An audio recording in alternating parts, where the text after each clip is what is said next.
যারা বিকাশ থেকে উপায়ে সরাসরি টাকা পাঠাতে চান অথবা নগদে টাকা পাঠাতে চান বিকাশ থেকে সরাসরি ডাইরেক্টলি ভাবে, তাদের জন্য আজকের ভিডিওটি।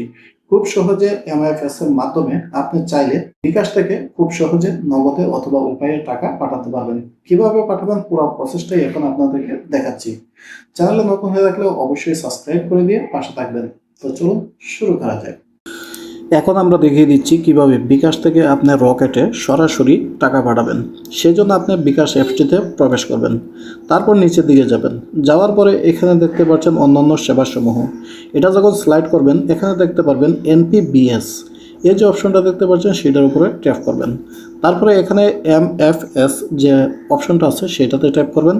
তারপর একদম নিচের দিকে দেখতে পাচ্ছেন যোগ করুন। তো এখান থেকে আপনি যেহেতু রকেটে টাকা পাঠাবেন রকেট সিলেক্ট করবেন, যদি অন্যান্য রিট পাঠান অন্যান্য রিট সিলেক্ট করবেন। তারপরে এই ধরনের যে অপশনটি আসবে সেখান থেকে আপনি শুরু করুন। এখন আপনার যে ফিসটা আছে সেটা ভেরিফাই করবেন। তারা যেভাবে ডিরেকশন দেয় ঠিক ওই অনুসারেই আপনাকে এখানে ভেরিফাই করতে হবে। তারপর যখন ভেরিফাইড কমপ্লিট হয়ে যাবে তখন আপনার সামনে এই ধরনের একটি অপশন চলে আসবে। তো এখান থেকে দেখুন এগিয়ে যান, এটার উপর আপনারা ট্যাপ করবেন। তারপর এখান থেকে যে রকেট নাম্বারটি সেই রকেট নাম্বারটি এখানে আপনি দিয়ে দিবেন। তারপর নিচে দিকে দেখতে পাচ্ছেন অ্যাকাউন্ট টাইটেল, তো এখানে আপনি সাধারণত নাম ব্যবহার করতে পারেন। তারপরে এগিয়ে যান, সেখানে ট্যাপ করবেন। তারপর আপনার পিন নাম্বারটি দিয়ে দিবেন। তারপর আবার এখানে কনফার্ম পিনে আপনি ট্যাপ করে দিবেন। ওকে, তারপরে এখান থেকে আপনি ট্যাপ দিয়ে ধরে রাখবেন। এখন হলো কি আপনার যে নাম্বারটি সেইটি এখানে অ্যাড হয়ে গেছে। কাজ এখানেই শেষ না, আপনি হোম স্ক্রিনে আবার যাবেন। যাওয়ার পর আবার বরাবরের মতো এনপিবিএস ট্যাপ করবেন। তারপর এখান থেকে যে আপনার নাম্বারটি দিচ্ছেন সেই নাম্বারটি আপনি সিলেক্ট করবেন, যে নাম্বারটি এইমাত্র অ্যাড করছেন। তারপর এখানে যে টাকার পরিমাণ সেইটা আপনি এখান থেকে দিয়ে দিবেন। দিয়ে দেওয়ার পরে এখানে এগিয়ে যান, সেখানে ট্যাপ করবেন।